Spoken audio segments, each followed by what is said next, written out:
Hello, hello. Alors, on va attendre un petit peu. Tac, tac, tac. Tac.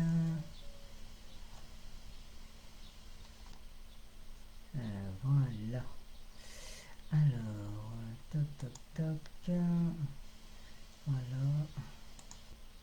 Hop. Très bien. Alors,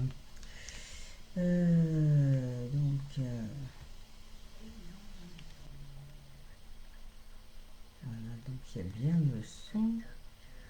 On est en direct et tout va bien. Donc,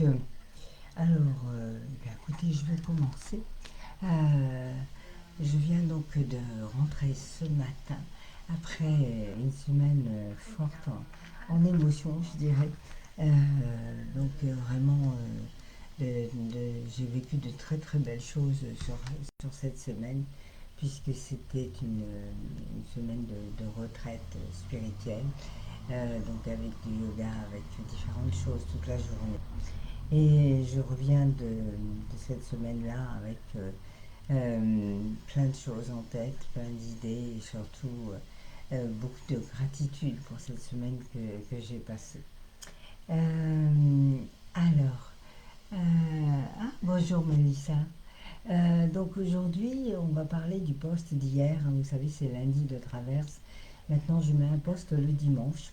Et puis le lundi, je reviens sur cette story du dimanche pour en faire un petit exposé. Et puis voilà, et qu'on se réunisse et qu'on en parle un petit peu.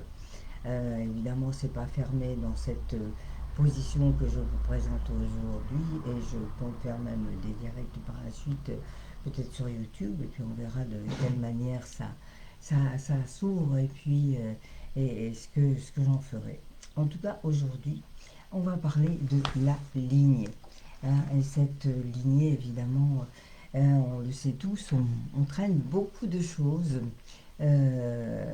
sur nous. Et on ne sait vraiment plus comment reconnaître ce qui est pas et qu'est-ce qu'on a besoin en fait de garder ou pas. Parce que c'est tout là la grosse question, c'est qu'on est tellement bourré de conditionnements, de fidélités inconscientes et autres que on n'arrive pas à faire la distinction entre ce qui est bon pour nous et ce qui est juste des croyances limitantes, des choses qu'on a amenées à nous de parce qu'on a enregistré dans notre enfance. Alors, donc nous naissons tous au cœur d'une histoire qui a commencé bien avant nous. Une histoire faite de rencontres, de choix, de blessures, de silence, de croyances, de façons d'aimer, de se protéger, de survivre parfois, mais aussi de force, de ressources, de courage, de créativité et de chemin déjà parcouru. Parce que c'est pas parce qu'on regarde justement cette lignée que ça veut dire que tout est mauvais. C'est pas du tout, c'est pas du tout ça. Au contraire, c'est justement faire le lien entre ce qui est bon pour nous et avoir un autre regard, se positionner autrement. Alors il est certain que maintenant on s'en rend de plus en plus compte avec tout ce qu'il est possible de faire comme thérapie et comme atelier pour aller voir ça. Dans une famille, certaines choses se transmettent très clairement. Des phrases, des habitudes, des façons de réagir, des croyances, des manières de vivre l'argent, l'amour, le travail, la réussite, l'échec, la place des femmes, des hommes, des femmes, et parfois il y a aussi tout ce qui ne se dit pas, les silences, les secrets, les deuils, les ruptures, les injustices, les histoires que l'on préfère ne pas regarder. Et moi, je peux dire que j'ai fait ce travail-là sur Saint-Lexan quand j'étais sur la semaine. Et j'ai travaillé sur l'abondance, sur le regard de mes parents, sur les riches, entre parenthèses, sur leur manière de voir ça. Et bien évidemment, on était dans les années 70, quand j'avais une dizaine d'années. Et à cette époque-là, c'était encore plus probant le regard qu'on avait sur les gens qui gagnaient de l'argent. Et, euh, et du coup, il y a plein de choses qui me sont revenues, hein, que mon père disait, que ma mère aussi faisait d'une certaine manière. Mais après, voilà, c'était en deux, c'était leur façon de voir, et c'est ok avec ça.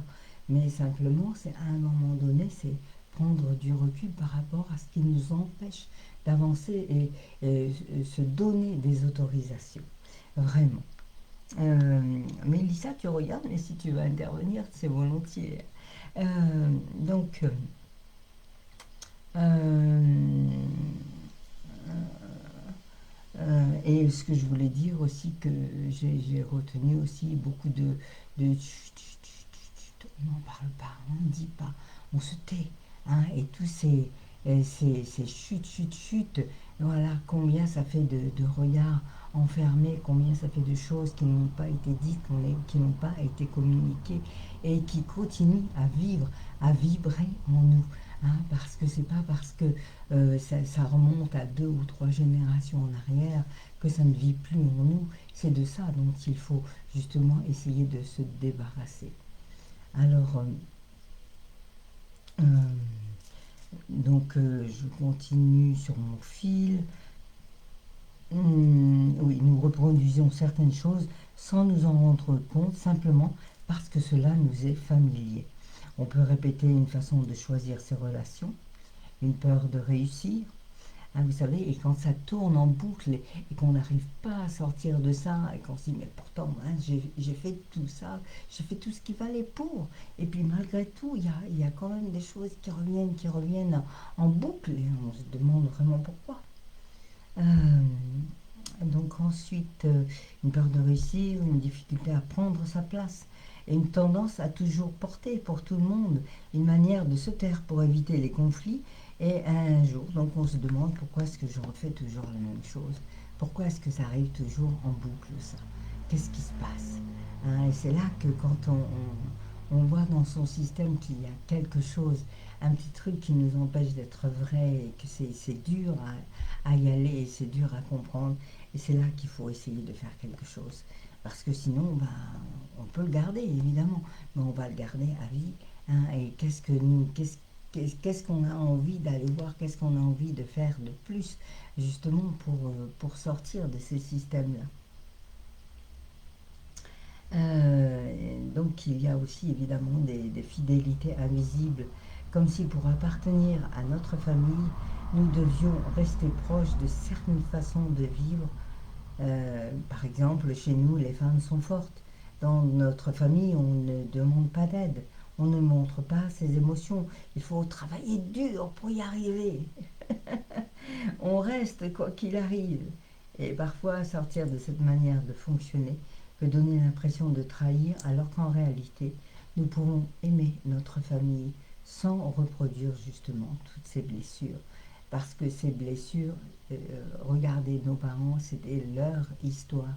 Et on n'est pas obligé de prendre tout le pack. On peut continuer à les aimer tout en se disant, ben ça je te le laisse, ça je te le laisse. Et stop, on arrête avec ça. Et moi, je continue mon chemin, je vous aime très fort et je passe à autre chose.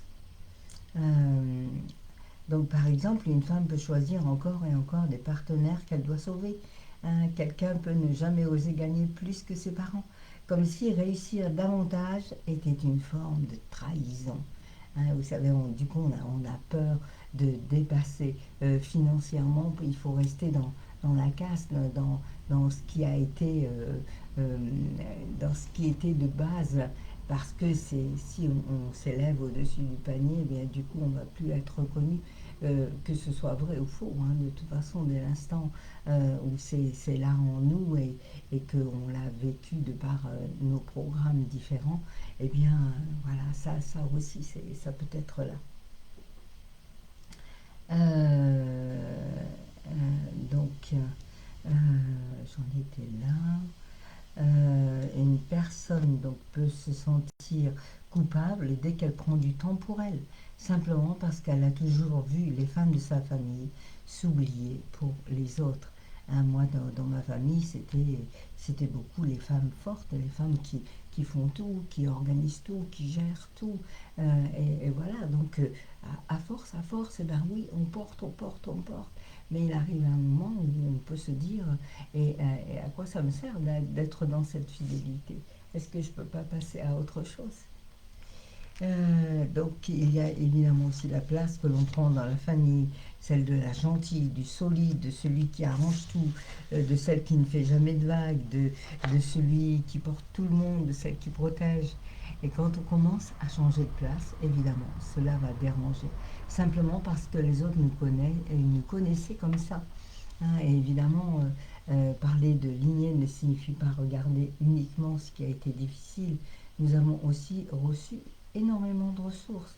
La capacité à rebondir, le courage, la créativité, l'humour, la capacité à aimer, à prendre soin, à transmettre, à créer du lien, à tenir dans les moments difficiles. La question n'est donc pas comment me débarrasser de ma lignée, c'est surtout pas ça. C'est qu'est-ce que je choisis d'en garder. Qu'est-ce qui est bon pour moi, que j'ai reçu, que je vais garder, et qu'est-ce que je vais dire, je vais dire au revoir, et puis c'est tout, ça s'arrête là. Donc par exemple, imaginons une lignée de femmes qui ont toujours été décrites comme fortes, des femmes qui ont tenu leur famille, traversé des épreuves, beaucoup porté. C'est une force magnifique, mais si cette force signifie aussi je dois tout gérer seule, je ne dois jamais montrer que je suis fatiguée, je ne peux pas demander de l'aide, alors aujourd'hui, il est peut-être temps de garder la force, tout en transformant la manière de la vivre. Et là, on va inverser la donne et on va dire, je peux être forte sans m'oublier, je peux être solide et recevoir aussi. Et c'est là que l'on peut aussi regarder ce que nous transmettons à notre tour, parce que nous avons reçu, mais nous transmettons aussi. Voilà. Et quand évidemment nous avons reçu certaines choses, c'est ça qui est important et c'est ce qui est magnifique dans ce travail que moi je fais depuis 9 ans en fait, c'est qu'au fil du temps, plus le travail se fait en soi, plus on élimine certaines choses, euh, certaines croyances et tout ce qui est par rapport à tout ce que j'ai dit, eh bien, on travaille aussi sur sa lignée future. On aide nos enfants à être moins lourds de tous ces schémas récurrents qui nous traversent avec vraiment en énergie. Hein. Voilà, on est capable aujourd'hui de comprendre que l'énergie d'une famille va traverser au fil des années et c'est des émotions, c'est des dépendances, c'est des choses comme ça qui vont passer, beaucoup d'histoires de viols, d'inceste qui vont se répercuter au fil des lignées. Alors donc évidemment quand on fait ce travail sur soi et qu'on commence à épurer, alors oui on n'a jamais fini, hein, tout dépend de où on veut aller et de comment on a envie de se sentir. Mais ce chemin d'éveil, ce chemin de reconnexion à soi, je dirais tout simplement, est magnifique en fait, hein, et permet de se sentir de mieux en mieux. Et c'est ça qui est important. Euh, donc évidemment, nos enfants n'enregistrent pas seulement ce que nous leur disons, ils regardent aussi comment nous nous traitons nous-mêmes. Et si on leur dit prends soin de toi, mais que l'on s'oublie constamment, qu'est-ce qu'ils enregistrent? Et si je leur dis tu as le droit de choisir, mais que moi-même je vis toujours dans la peur du regard familial, qu'est-ce que je transmets? Vous voyez, c'est correspondre aussi à ce que l'on informe nos enfants, parce qu'en fait, nous sommes de l'énergie et tout ce que l'on va dire à nos enfants, ça ne passe pas uniquement par les mots, c'est aussi notre façon d'être, notre façon de faire qui va faire la différence et de ce qui va être entendu et compris de l'enfant. Voyez, si je leur dis tu peux demander de l'aide, mais que moi je porte toute seule, et le fait que je porte toute seule tout, eh bien ça l'enfant il va le voir. Donc si je lui dis, tu peux demander de l'aide, il va se dire, mais non, c'est pas vrai, c'est pas possible. Ça veut dire qu'il faut tout porter. Vous voyez comment c'est très, c'est très implicite en fait. Il faut vraiment être clair dans ce qu'on veut donner pour que ce soit entendu de la même manière. Et pour ça, il n'y a que ce travail sur soi, cette compréhension de soi en fait, qui va faire la différence. Euh, Puisque nous sommes nous aussi un maillon de cette lignée. Donc si j'apprends à poser mes limites, je transmets autre chose. Si j'apprends à parler de mes émotions, je transmets autre chose. Parler de ce que nous sommes, de qui nous sommes, ça c'est vraiment très important. Et puis on peut dire aussi par exemple à un enfant que voilà, oui on a envie de pleurer parce qu'on n'est pas bien, plutôt que de dire mais non c'est rien. Si, c'est quelque chose. C'est important de nommer les choses plutôt que de les cacher. Parce que sinon, l'enfant, il va comprendre que dès que si maman, elle pleure et qu'elle dit c'est rien, moi aussi, je vais tout garder à l'intérieur. Comme ça, voilà, allez, hop, je ressemble à maman ou à papa et je réagis par mimétisme à ce que j'ai appris et je vais exploiter cette chose-là et je vais la réaliser tout au fil de ma vie.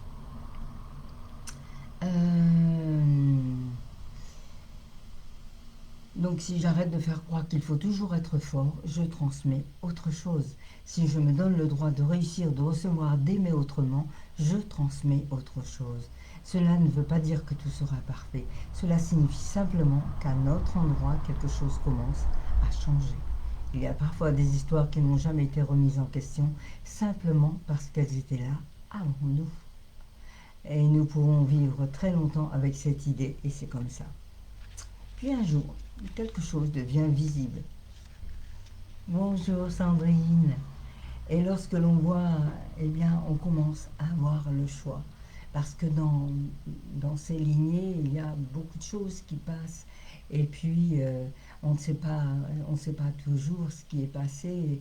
On a des idées de notre histoire de famille, mais on a des idées sur nos parents, sur nos grands-parents, éventuellement quelquefois nos arrière-grands-parents. Mais quand ça remonte à 5, 6 lignées avant, et des fois plus loin, qu'est-ce qu'on en sait, ce qui a été vraiment. Donc évidemment, il y a qu'en découvrant un petit peu nos problématiques d'aujourd'hui que l'on va comprendre qu'il y a des choses qui viennent d'avant. Et lorsque l'on voit, quand on commence à essayer de voir ça, eh bien on commence à avoir le choix, tout simplement.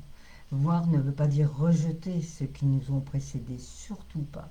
Cela peut simplement vouloir dire je comprends mieux ce que vous avez porté à mes parents, mes grands-parents. Je comprends mieux pourquoi certaines choses ont été transmises.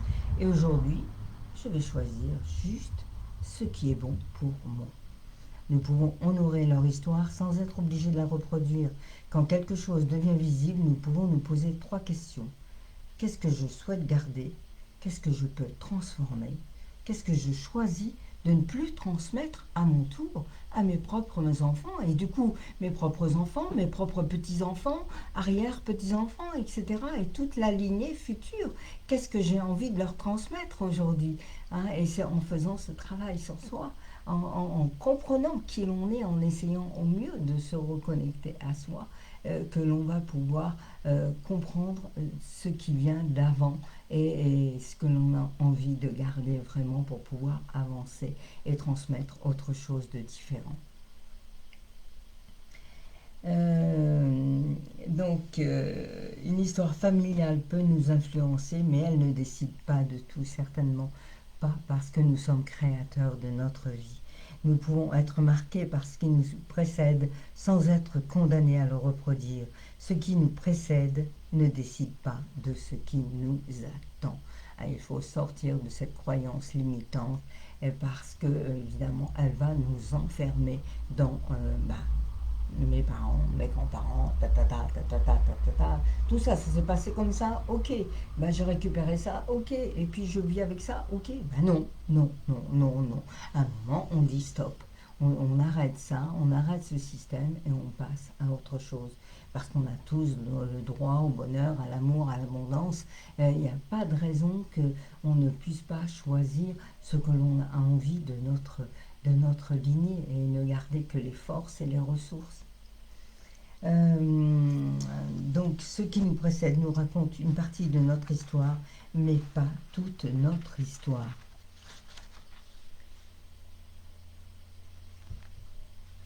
Et moi, j'aime beaucoup cette idée. Transformer sa lignée, ce n'est pas effacer ce qui a été, c'est faire en sorte que ce qui a été ne décide plus seul de ce qui sera.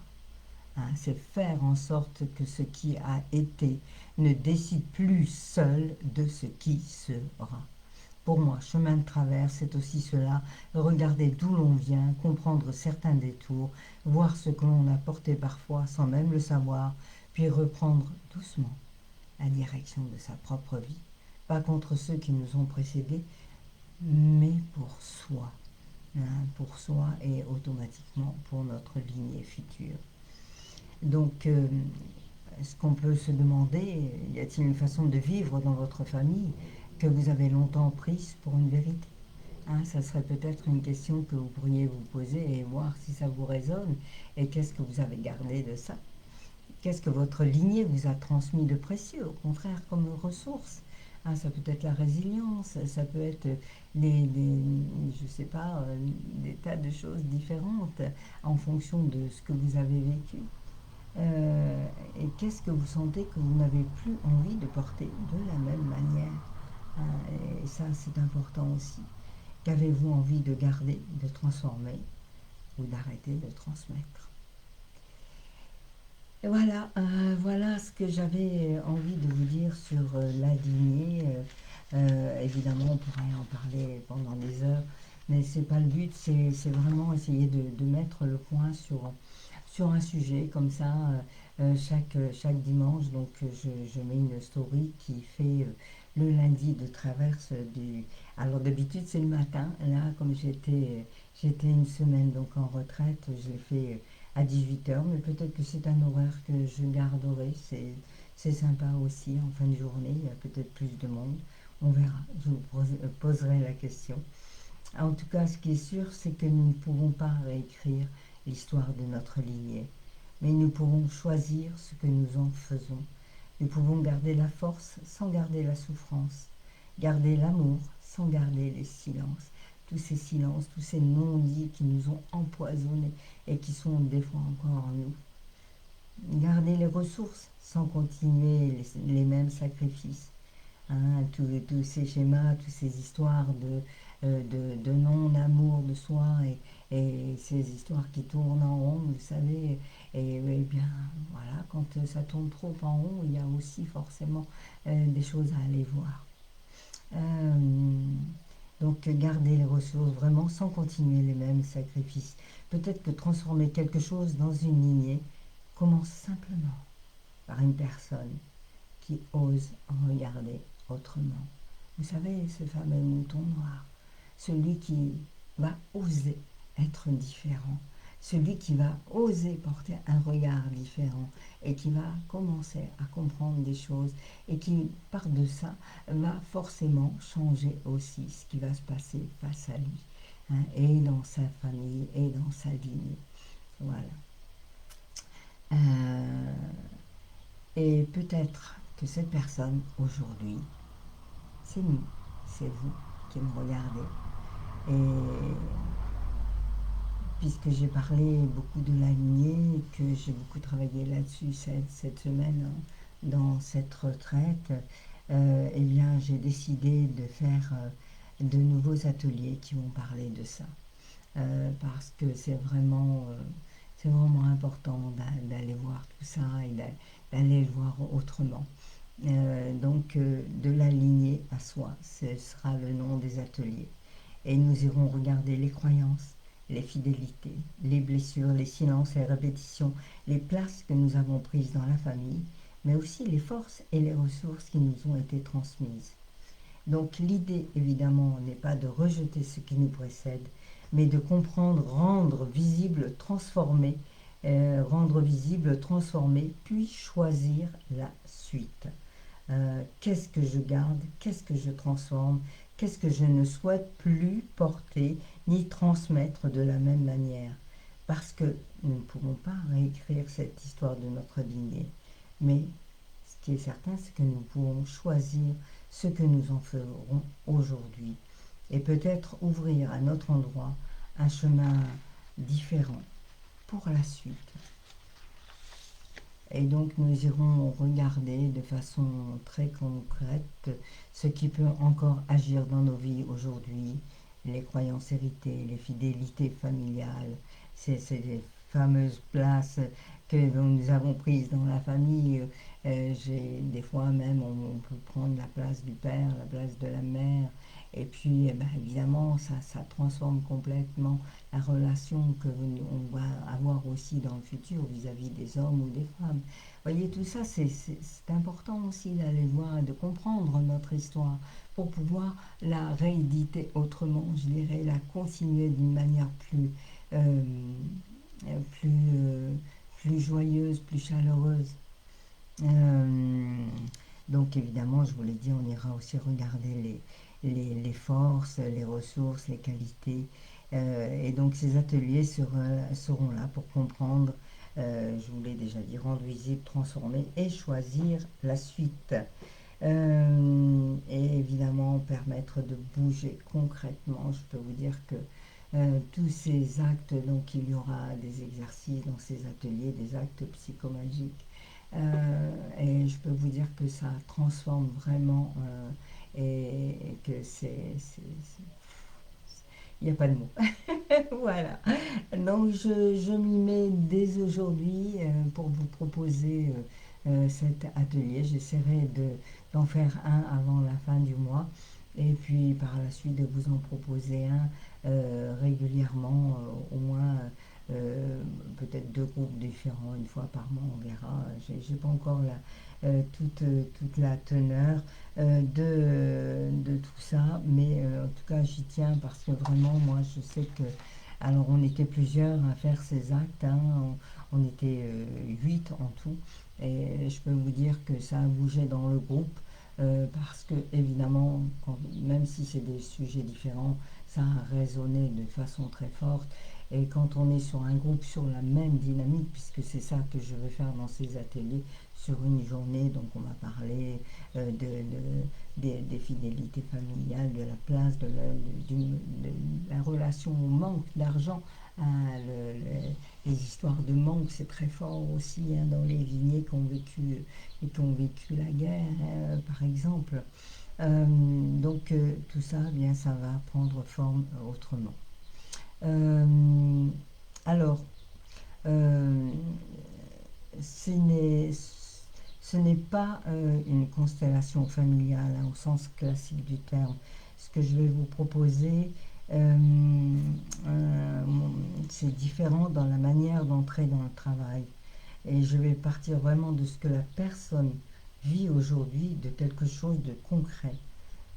Une difficulté dans le couple, une répétition, une peur, une place qu'elle prend toujours, une culpabilité, une difficulté avec l'argent, la réussite, le fait de s'affirmer, de se séparer, de demander, de recevoir, de dire non, de prendre sa place. Vous voyez, c'est vraiment ce que...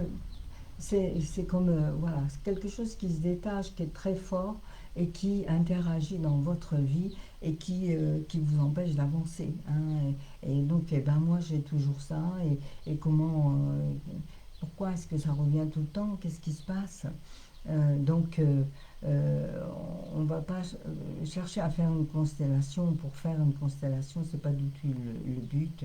On va chercher à comprendre ce qui se joue, qu'est-ce qui se répète, qu'est-ce qui semble venir de plus loin. Est-ce qu'il y a une croyance familiale, une fidélité, une place prise depuis longtemps, un modèle que l'on a observé? Est-ce que c'est papa, maman qui m'ont transmis ça? Est-ce que moi, enfant, bah, j'ai tellement copié l'un ou l'autre, ou un oncle, une tante, et du coup, je refais sans m'en rendre compte la même chose. Hein. Et évidemment, on utilisera différents outils. Je vais recevoir l'acte psychomagique que j'ai fait sur l'abondance et je vous mettrai quelques extraits et je peux vous dire que c'est très fort. Donc on peut employer des outils, on peut employer des personnes. C'est très très vaste la manière dont on peut le faire. Mais ce qui est important, c'est qu'on va représenter ce qui nous amène à être liés à ça et à un moment donné dire stop à l'ancien pour passer au futur et à ce que l'on souhaite. Et évidemment, l'idée ne sera pas de voir ou de comprendre, parce qu'on peut comprendre beaucoup de choses intellectuellement avec la tête, mais continuer à les reproduire. Hein. Et pourquoi est-ce qu'on les reproduit alors qu'on les a compris? C'est parce que c'est là, c'est en nous, à l'intérieur, dans nos cellules. Hein. C'est enregistré, c'est comme un programme. Et tous ces programmes, eh bien, on peut les choisir. On peut choisir de garder ceci, garder cela, et puis avancer comme on en a envie. Parce que le corps est un réceptacle et nous, enfants, ben, on est aussi un réceptacle de nos parents, de ce qu'ils ont agi, interagi avec nous, de nos grands-parents, etc. Euh, donc voilà, qu'est-ce que je voulais vous dire d'autre? Évidemment, moi, ce qui m'intéresse, c'est qu'après avoir compris, on puisse aussi transformer. Hein. Transformer, c'est le plus important plutôt que de garder, vous savez, des poids très très lourds. Là, il y en a marre de ces poids lourds. Vous savez, comme un sac à dos qu'on porte depuis des années, des années, des années. Et puis qu'à un moment donné, il y en a marre. Allez, hop, on balance et on ne garde que ce qui est bon. Donc vraiment, euh, on pourra poser quelque chose de nouveau, faire un acte symbolique, changer de place hein, et vraiment remettre à chacun ce qui lui appartient, reprendre ce qui nous appartient à nous et repartir avec quelque chose de concret. Et voilà pourquoi je voulais aussi vous parler de la lignée, parce que j'étais vraiment fortement impactée par tout ce que j'ai vécu cette semaine et c'était vraiment très très fort et que l'on peut vraiment passer à autre chose et pourquoi s'en priver hein, si au contraire on peut aller vers quelque chose de mieux, quelque chose de plus ouvert, de plus abondant, de plus amour, voilà, et tout simplement vivre ce bonheur auquel on a droit. Donc on partira du vécu d'aujourd'hui, on regarde ce qui peut venir de la lignée, on revisite, puis on transforme avec plusieurs outils. Hein, c'est un chemin de travail qui va vous permettre vraiment d'avancer. Et voilà pourquoi ce nom de la lignée à soi me parle. Parce qu'on ne reste pas uniquement tourné vers le passé. On part de la lignée, oui, mais pour revenir à soi, à ce que je veux vivre aujourd'hui, à ce que je choisis de garder, à ce que je choisis de transformer, à ce que je ne veux plus continuer à porter de la même manière. Donc là, vraiment, l'idée est différente.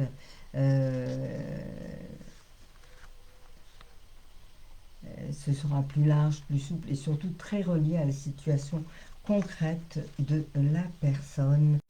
Et évidemment, moi, ça me permet aussi de croiser plusieurs approches de tout ce que j'ai pu aborder tout au long de ma vie de thérapeute et que je vois encore et que j'expérimente pour moi-même aussi pour pouvoir vous le transmettre parce que ça, c'est vraiment très important pour moi. Voilà, donc de la lignée à soi, un prochain atelier où vraiment on va pouvoir changer des choses et ça c'est magnifique.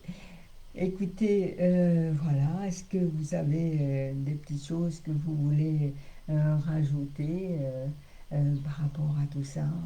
Des expériences sur votre lignée, des choses qui ont été vécues et qui sont encore, que vous sentez encore en vous peut-être? Hmm. Des schémas récurrents qui reviennent. Hmm.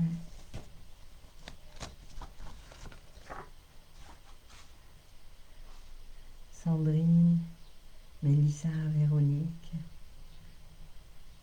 est-ce que vous avez envie de vous exprimer là-dessus?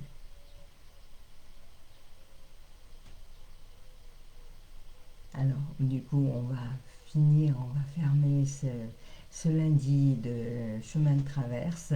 Euh, et bien écoutez, comme ça va être une vidéo YouTube, donc pour ceux qui regarderont cette vidéo, n'hésitez pas à me poser aussi des questions sous la vidéo de façon à ce que je puisse vous y répondre. Et puis bientôt, je mettrai le lien pour ces ateliers de la lignée à soi pour aller euh, revisiter et mettre de l'amour sur tout ce qui a besoin de l'être. Voilà. Merci beaucoup, gratitude. À très vite. Donc à très vite, c'est mercredi pour la guidance en direct. Voilà, mercredi matin, belle fin de journée à vous. Et moi, je vais aller me reposer. À très vite.